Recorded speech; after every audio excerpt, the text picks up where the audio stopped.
بسم الله الرحمن الرحيم. الحمد لله رب العالمين. الحمد لله حق حمده وثنائه، والصلاة والسلام على خير خلقه محمد وعلى آله وصحبه أجمعين. أما بعد، أيها العلماء الأفاضل وأهل العلم والمعرفة وطلاب العلم والعاملين وإخواننا، حفظكم الله ورعاكم وجعل علمكم نافعا وقلوبكم خاشعة وأعمالكم متقبلة. میں آج آپ کی خدمت میں یہاں حاضر ہوں اور تمام علماء افاضل، اہل علم و معرفت، دین کے طالب علم جتنے بھی موجود ہیں، میں ان کو سلام عقیدت و محبت پیش کرتا ہوں. إنه لمن دواعي السرور أن أقف بينكم اليوم لأشارككم هذا المجلس المبارك. یہ میرے لیے بڑی سعادت ہے کہ آج مجھے اس مبارک مجلس میں حاضری کا شرف نصیب ہوا ہے. وأسأل الله تعالى أن يجعل جمعنا طيبا مباركا. میں یہ دعا کرتا ہوں کہ اللہ تعالیٰ اس اجتماع کو ہم سب کے لیے برکت کا سبب بنائے. وينير بصائرنا ويثبت قلوبنا على الحق. اللہ تعالیٰ ہمارے دل کی آنکھوں کو روشن کرے اور ہمیں حق پہ ثابت قدمی عطا کرے. ويرزقنا الفهم الصائب والعمل الصالح. اور اللہ تعالیٰ ہمیں صحیح فہم سلیم اور اچھا عمل عطا فرمائے. إن التصوف يزكي النفوس من الأدناس. بے شک تصوف نفوس اور جانوں کو میل کچیل سے دور کر دیتا ہے ويطهر القلوب من الأرجاس. اور وہ دلوں سے ہر قسم کے گندگی اور نجاست کو نکال دیتا ہے. ويرقي الأرواح إلى المراق الفلاح. اور وہ روحوں کو کامیابی کی طرف بلند فرما دیتا ہے. ويوصل الإنسان إلى النجاح. اور تصوف انسان کو دونوں جہانوں کی کامیابی عطا کرتا ہے. ويعمر الظاهر والباطن. اور یہ انسان کے ظاہر کو بھی آباد کرتا ہے اور باطن کو بھی آباد کرتا ہے. ويحقق الأنس بالله. اور اس سے اللہ رب العزت سے محبت پیدا ہوتی ہے والحصول إلى رضا الله تعالى. اور مولا کریم کی رضا حاصل ہو جاتی ہے. وإن مرجع التصوف وسنده. اور تصوف کا مرجع اور اس کی سند الكتاب والسنة. وہ قرآن و سنت ہے. فالمقامات والأحمال المذكورة في القرآن العظيم. اور قرآن حکیم میں جتنے بھی احوال اور جتنے بھی مقامات اور درجات مذکور ہیں، من المراقبة والمحاسبة والتوبة وإنابة والمحبة. مراقبہ، محاسبہ، توبہ، اللہ کی طرف رجوع، اللہ اور اس کے رسول سے محبت، والتوكل والرضا والتسليم والزهد والصبر. اور یہ جتنے درجات ہیں، توکل، رضا، تسلیم، صبر، وإيثار والصدق. اور دوسروں والمجاهدة والمخالفة الهوى والنفس. سچ بولنا، مجاہدہ نفس کرنا اور اپنی خواہشات نفس کی مخالفت کرنا، وغير ذلك من مباحث التصوف ومسائله. اور جتنے بھی تصوف کے دیگر مسائل اور درجات ہیں. والتصوف أيضا مقام الإحسان. اور یہ سب قرآن و سنت سے ثابت ہیں. اور تصوف یہ مقام احسان ہے الذي هو أحد الأركان الدين الثلاثة المذكورة في حديث جبريل عليه السلام. اور یہ سارے درجات حدیث جبرائیل کے اندر مذکور ہیں. الذي رواه سيدنا عمر بن الخطاب رضي الله تعالى عنه. جسے حضرت جبرائیل امین نے جس کو روایت کی. جاء جبريل عليه السلام إلى النبي عليه الصلاة والسلام فسأله فقال. حضرت سیدنا عمر فاروق راوی ہیں کہ حضرت جبرائیل امین سرکار دو عالم صلی اللہ علیہ وسلم کی بارگاہ میں حاضر ہوئے اور انہوں نے عرض کیا، يا محمد اخبرني عن الإسلام. یا رسول اللہ مجھے اسلام کے بارے میں ارشاد فرمائیں. فقال رسول الله عليه الصلاة والسلام: الإسلام أن تشهد أن لا إله إلا الله وأن محمدا رسول الله. حضور صلی اللہ علیہ وسلم نے فرمایا کہ اسلام یہ ہے کہ آپ اللہ کی وحدانیت اور حضور صلی اللہ علیہ وسلم کی رسالت کی گواہی دیں. وتقيم الصلاة وتؤتي الزكاة وتصوم الرمضان وتحج البيت إن استطاع إليه سبيلا. نماز قائم کریں، زکوٰۃ ادا کریں، رمضان کے روزے رکھیں، بیت اللہ شریف کا حج کریں اگر آپ استطاعت رکھتے ہیں. ثم قال فأخبرني عن الإيمان. پھر حضور صلی اللہ علیہ وسلم سے پوچھا کہ آپ مجھے ایمان کے بارے میں ارشاد فرمائیں. فقال عليه الصلاة والسلام أن تؤمن بالله وملائكته وكتبه ورسوله واليوم الآخر وتؤمن بالقدر خيره وشره. تو آپ صلی اللہ علیہ وسلم نے فرمایا کہ اللہ پر، اس کے رسولوں پر، اس کی کتابوں پر، اور اچھی اور بری تقدیر پر، اور بعث بعد الموت پر ایمان لانا اور اس کو تسلیم کرنا. فقال عليه الصلاة والسلام فأخبرني عن الإحسان. پھر حضور نبی رحمت سے پوچھا کہ یا رسول اللہ احسان کے بارے میں ارشاد فرمائیں. فقال عليه الصلاة والسلام أن تعبد الله كأنك تراه فإن لم تكن تراه فإنه يراك. تو آپ صلی اللہ علیہ وسلم نے فرمایا کہ اللہ کی یوں عبادت کر کے جیسے تو اللہ کو دیکھ رہا ہے، اور اگر یہ نہیں تو یہ سمجھ کہ ہر وقت تیرا رب تجھے دیکھ رہا ہے. وكان جبريل عليه الصلاة والسلام يصدق النبي عليه الصلاة والسلام في كل جواب. اور ہر جواب کے بعد حضرت جبرائیل حضور کے جواب کی تصدیق فرماتے. وهذا الحديث الشريف يبين أن الدين مبني على 3 أركان. اور اس حدیث پاک سے واضح ہوا کہ دین 3 بڑے ستونوں پر قائم ہے. العقیدہ یعنی ایمان، سب سے پہلا ستون عقیدہ اور ایمانیات ہے. والفقہ یعنی الاسلام، اور دوسرا دین کا ستون فقہ یعنی اسلام ہے. والتصوف یعنی احسان، اور دین کا تیسرا ستون تصوف یعنی مقام احسان ہے. قال سہل بن عبد اللہ تستری قدس اللہ سرہ، حضرت سیدنا سہل ابن عبداللہ التستری احد الائمة القوم، جو بہت بڑے تصوف کے امام ہیں، انہوں نے ارشاد فرمایا اصولنا 7 الاشیاء، ہمارے تصوف کے 7 اصول ہیں. التمسک بکتاب اللہ تعالی، ہمارا پہلا اصول یہ ہے کہ تمام کاموں میں قرآن سے تمسک اور قرآن کو لازم پکڑ لینا. والاقتداء بسنت رسول اللہ علیہ الصلاة والسلام، اور حضور صلی اللہ علیہ وسلم کی سنتوں کی پیروی کرنا. واکل الحلال، اور حلال رزق کھانا. وکف الاذى، اور لوگوں کو تکلیف دینے سے رکے رہنا. واجتناب الآثام، اور گناہوں سے اپنے آپ کو بچانا. والتوبة واداء الحقوق، اللہ کی بارگاہ میں سچی توبہ کرنا اور مخلوق کے حقوق اور اللہ کے حقوق کو ادا کرنا.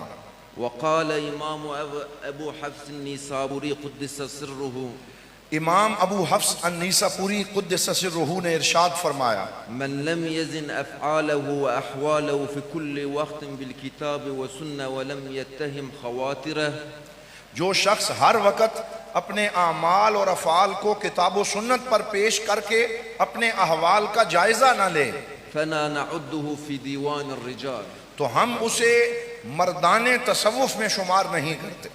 وقد ذکر التزکیة والتصوف مع العلم في القرآن، اور قرآن حکیم میں تزکیہ اور تصوف کا ہمیشہ علم کے ساتھ ذکر کیا گیا ہے، اشارة الى تلازمهما، یہ اس بات کی طرف اشارہ ہے کہ علم اور تزکیہ اور تصوف آپس میں لازم و ملزوم ہیں اور ان کا چولی دامن کا ساتھ ہے.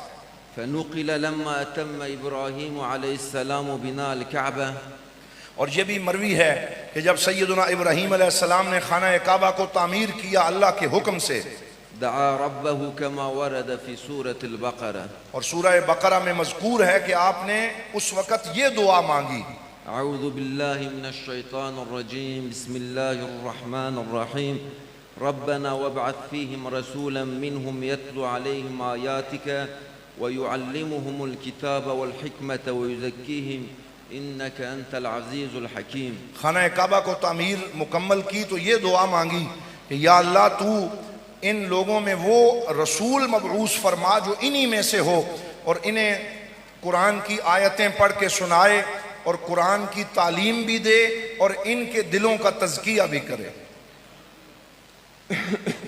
وقد فسر بعض العلماء التزکیة في هذه الآية، اور بعض علماء نے یہاں تزکیہ کا معنی یہ بیان کیا ہے بالإخلاص والصفاء القلبي، کہ تزکیہ کا مطلب ہے اخلاص اور اپنے دل کو مولا کریم کے علاوہ باقی ہر خیال سے پاک کر لینا۔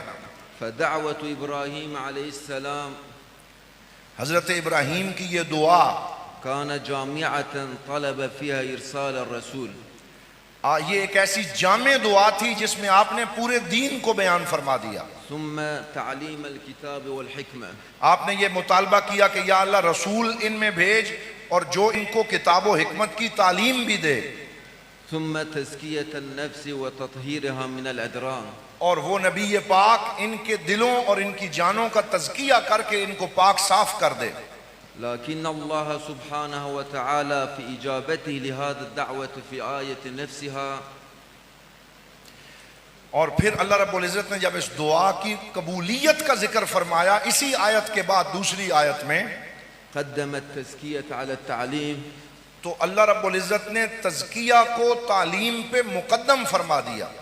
فقال أعوذ بالله من الشيطان الرجيم بسم الله الرحمن الرحيم، اللہ رب العزت نے ارشاد فرمایا كما أرسلنا فيكم رسولا منكم يتلو عليكم آياتنا ويزكيكم ويعلمكم الكتاب والحكمة ويعلمكم ما لم تكونوا تعلمون۔ اس آیہ کریمہ میں بھی ان تینوں چیزوں کا ذکر ہے، تلاوت آیات، تعلیم کتاب اور تزکیہ، لیکن یہاں تزکیے کا ذکر پہلے ہے اور تعلیم کتاب کا ذکر بعد میں ہے۔ فهذا التقديم يشير إلى أن التزكية وتطهير الباطن مقدمة على العلم، اور یہ تقدیم اور اس کو مقدم کرنا اس بات کی طرف اشارہ کرتا ہے کہ دل کی صفائی اور اپنا تزکیہ کرنا یہ علم کے حصول پر مقدم ہونا چاہیے، پہلے ہونا چاہیے۔ وأن من لم يطهر باطنه فلن ينفع علمه في طريق الحق، پس جو اپنے باطن کی تطہیر نہ کرے اس کا علم اسے کوئی فائدہ نہیں دے سکتا، بل قد يكون العلم حجة عليه، بلکہ وہ علم اسی کے خلاف حجت اور دلیل بن جائے گا۔ وقال الإمام الرباني قدس سره في المكتوبات في هذا السياق، امام مجدد الفسانی نے مکتوبات شریف میں اسی حوالے سے ارشاد فرمایا، الشريعة تنقسم إلى 3 أقسام، شریعت مطہرہ کی 3 قسمیں ہیں، العلم والعمل والإخلاص، علم، عمل اور اخلاص، ولا يمكن إقامة الشريعة إلا بتحقق هذه الأصول، اور اس وقت تک شریعت قائم نہیں ہو سکتی جب تک علم، عمل اور اخلاص یہ تینوں اصول انسان کو حاصل نہ ہو جائیں۔ وأما الطريق الذي يسلكه أهل التصوف والحقيقة، اور وہ راستہ جس پہ اہل تصوف و طریقت چلتے ہیں فليس إلا خدمة للشريعة، وہ سراسر شریعت کی خدمت ہی ہے، إذ الإخلاص أحد الأركان التمام الشريعة، کیونکہ اخلاص کے بغیر شریعت مکمل ہی نہیں ہوتی۔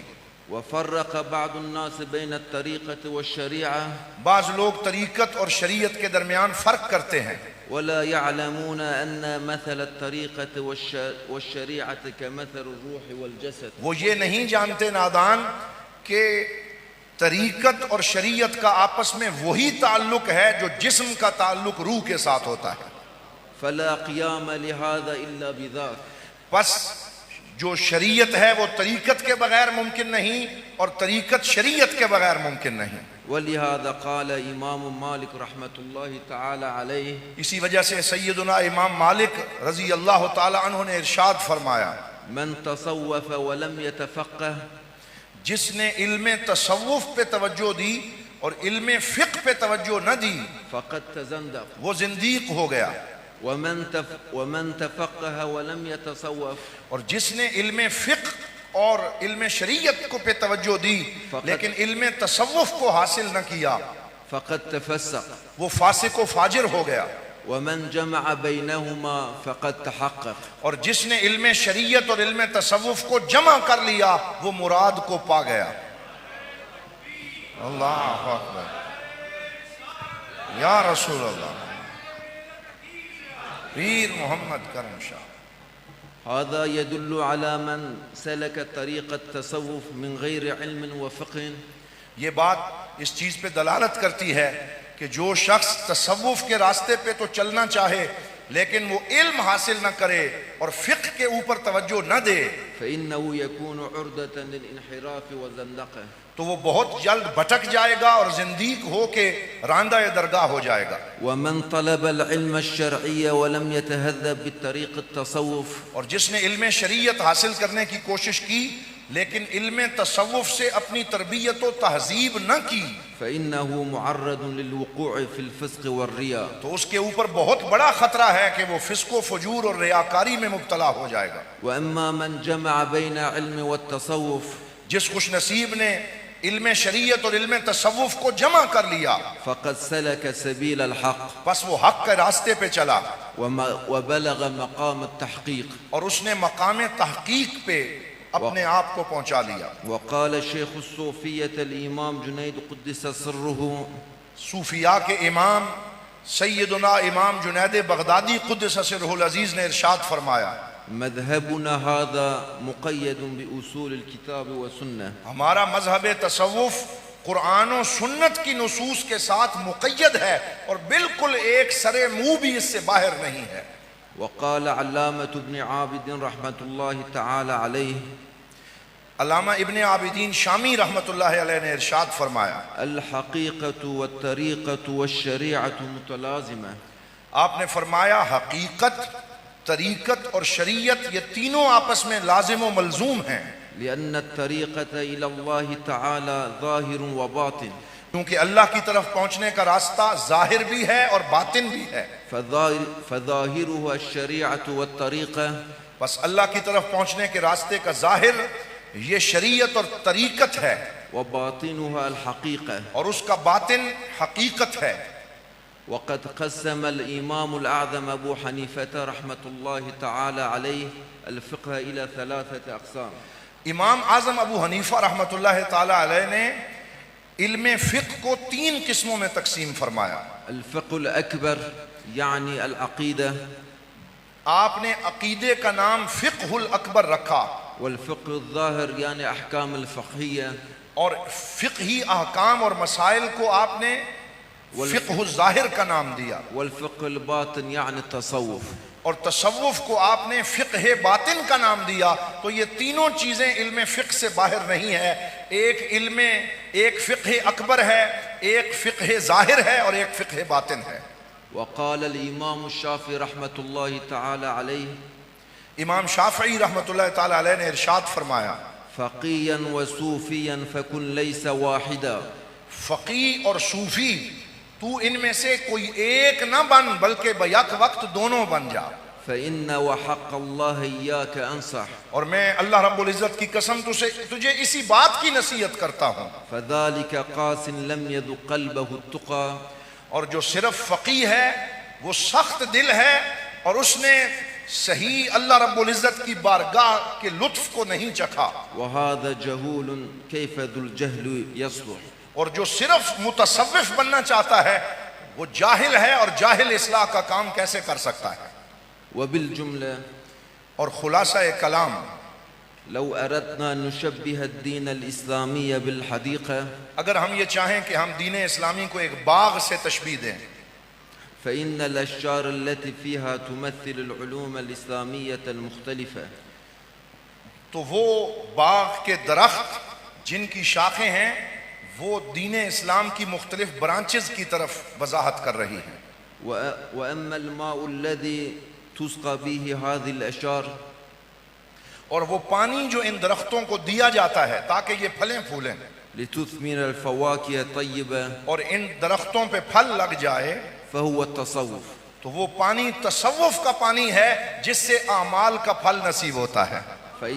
فإذا نقص الماء أو انقطع اگر پانی درخت سے منقطع کر دیا جائے، روک دیا جائے، فإن الشجرة سرعان ما تجف. تو بہت جلد اس درخت کی جڑیں خشک ہو جائیں گی اور اس کا پھل ختم ہو جائے گا. فليس التصوف بدعة طارئة. پس تصوف کوئی ایسی بدعت نہیں ہے جو آج کے زمانے میں شروع ہوئی، ولا اختراعا محدثا.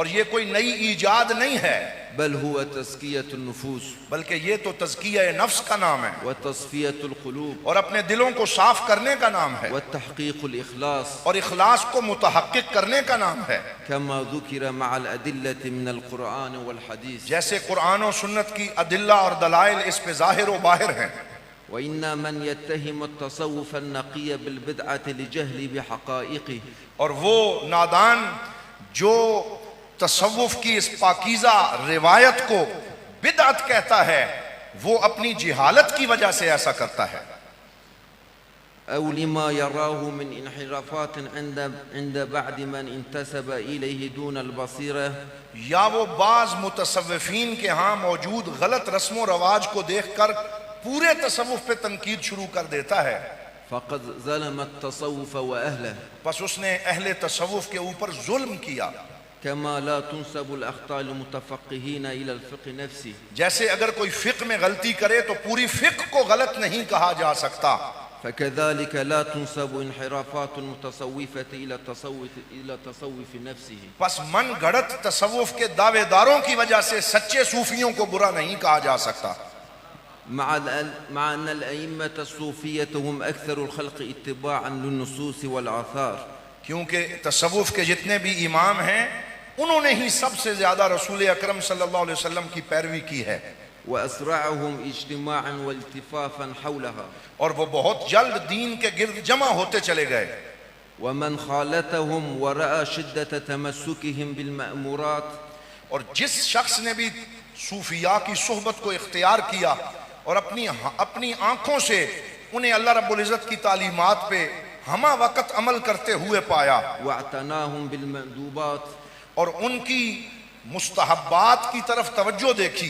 واجتنابهم عن المباحات اور یہ دیکھا کہ وہ بعض اوقات جائز کاموں کو بھی چھوڑ دیتے ہیں تاکہ اللہ رب العزت راضی ہو جائے اور حضور کی اتباع ہو جائے فضلا عن المکروہات تو مکروہات والمحرمات اور حرام چیزیں تو دور کی بات ہے وہ کبھی کبھی مباح چیزوں سے بھی دور ہٹ جاتے ہیں تاکہ رسول اکرم صلی اللہ علیہ وسلم کی سنت پہ عمل ہو جزم بأنهم يتبعون الكتاب والسنة حقا بس جو بھی ان کو دیکھے گا اس کا دل پکارے گا کہ یہی سچے لوگ ہیں ويسارعون في القيام بالمندوبات كأنها واجبات مفروضة اور یہ وہ خوش نصیب ہیں جو مستحبات کی طرف بھی دوڑے چلے جاتے ہیں اور مستحبات کو بھی یوں عمل کرتے ہیں جیسا کہ یہ فرض ہوتے ہیں ويجتنبون المكروهات كأنها محرمات محظورة اور یہ مکروہ چیزوں سے بچتے ہیں اور ایسا سمجھتے ہیں کہ یہ حرام ہے یعنی وہ بالکل بھی اس کے قریب نہیں جاتے اللهم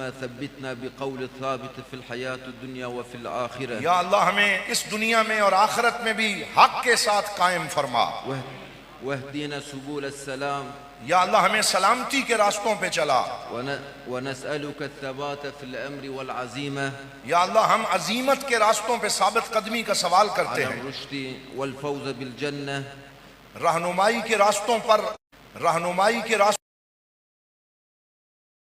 والنجاة من النار اور جہنم کی آگ سے نجات طلب کرتے ہیں وآخر دعوانا الحمد لله رب العالمين والسلام علیکم ورحمۃ اللہ وبرکاتہ وصلى الله تعالى على سيدنا محمد النبي الأمي وعلى آله وصحبه وسلم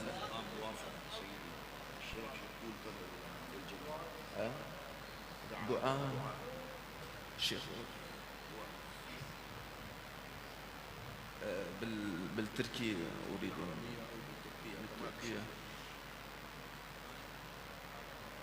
بسم الله الرحمن الرحيم والصلاة والسلام على سيدنا محمد النبي الأمي وعلى آله وصحبه أجمعين اللهم Ya Rabbi kim buradaysa inşallah mekanını cennet eyle. Makamını âli eyle. İman-ı kamil eyle. Kıyamet günü bizi peygamberlerle, Allah dostlarıyla, sahabilerle haşreyle. Kıyamet gününe Sadat-ül Kiram Gavsumuzla haşreyle inşallah. Mekanımızı cennet eyle. Tarik-ül müstakimden bizi çıkarma. İmanımızı sabit eyle. Bizi cennetinle müjdele. Bizi Peygamber aleyhissalatu vesselam aşırı mübeşşereyle komşu eyle. Mekanımızı cennet eyle. Ve sallallahu teala ala seyyidina Muhammedin nebi ve ala alihi ve sahbihi ve sellem.